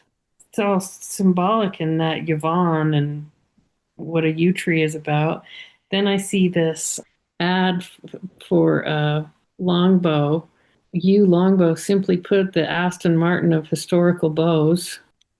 Oh, I wanted to tell you this, that in Lagos, Nigeria, the Masonic Lodge is on Broad Street, and it was there where he says he tells a story about getting his demo tape stolen, Yes.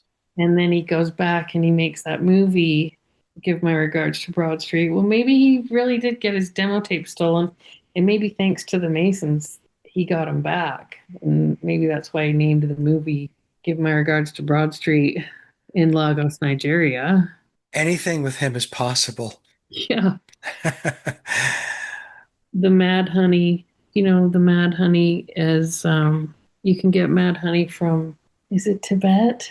Anyway, those mad honeybees feed off rhododendrons. When he says Paul's pushing up rhododendrons, I thought he meant somewhere in Scotland because rhododendron are in the heath family and heather heath family, but they were in March of 68. They were in India. He says the Rolling Stones sent the flowers to the funeral. He's talking about the album, the Rolling Stones album.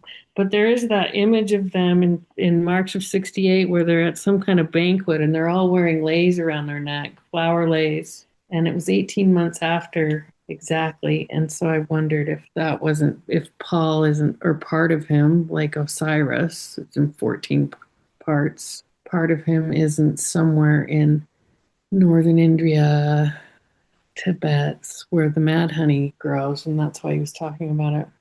Okay, so are you saying that a part of Paul is in India? Yeah, when he says that Paul's pushing up rhododendrons, wherever he's buried, he's pushing up rhododendrons. And then he starts talking about the mad honeybees. Well, these mad honeybees, they can only be found in that area around the Himalayas. So not far from northern India, where their meditation center was. And we know they went there in 68, February, March 68. And there are those photographs of them. It looks like some kind of banquet where they're all wearing flower leis. Ringo's not there. He'd left in February. But I wonder if that was some kind of funeral and that if they didn't take part of Paul, because it's like Osiris. Osiris was in 14 pieces, right? ISIS recovered 13 of the 14. Okay, so maybe when he says he's pushing up rhododendrons, instead of meaning heather in Scotland, he means part of him is somewhere in the Himalayas. It would have been a good opportunity for them to, I don't know, distribute that. Yeah, I remember the image you're talking about. I'll find it and put it into the presentation. Yeah, because he does say the Rolling Stones sent the flowers as if it was a funeral. Well, very interesting, Stacy. I love the fact that you have the perspective that you have. I mean, you really think outside the box. Once you break out of the traditional Paul is dead narrative, This is all over. yeah, it's all over the place. You try to walk away and then something hits you and you It's like a never-ending puzzle. It never ends.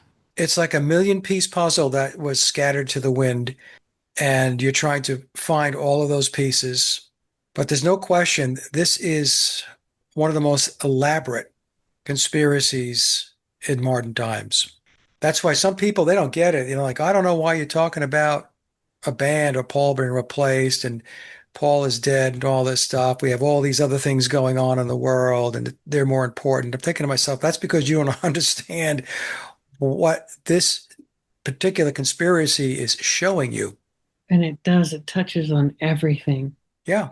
Yeah. I try to explain to folks who bring up that type of argument. If you understand this, then that's going to allow you to understand a whole lot of other stuff that's going on in the world. And it also shows you the extent that for lack of a better term, the deep state will go to invest in these psychological operations. All right, Stacy, I didn't mean to hold you so long. Thank you so much, Mike. Okay, you have a great week. And like I said, in about 2 or 3 weeks, and I'll send you the link. All right. Thanks, All right, Mike. bye-bye. Take care.